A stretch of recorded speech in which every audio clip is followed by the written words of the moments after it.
ಇಂದು ಸವದತ್ತಿ ತಾಲೂಕಿನ ಮುನವಳ್ಳಿ ಪಟ್ಟಣದಲ್ಲಿ 8ನೇ ಕನ್ನಡ ಸಾಹಿತ್ಯ ಸಮ್ಮೇಳನವು ವಿಜೃಂಭಣೆಯಿಂದ ನಡೆಯಿತು.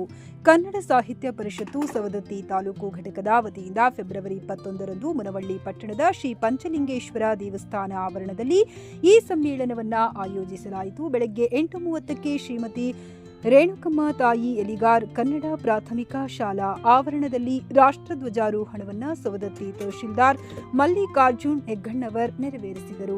ಕನ್ನಡ ಸಾಹಿತ್ಯ ಪರಿಷತ್ತಿನ ಧ್ವಜಾರೋಹಣವನ್ನು ಜಿಲ್ಲಾ ಅಧ್ಯಕ್ಷೆ ಮಂಗಳಾ ಮೆಟಗುಡ್ಡ ಹಾಗೂ ನಾಡಧ್ವಜಾರೋಹಣವನ್ನು ತಾಲೂಕು ಅಧ್ಯಕ್ಷ ಡಾಕ್ಟರ್ ವೈಎಂ ಯಾಕೊಳ್ಳಿ ನೆರವೇರಿಸಿದರು.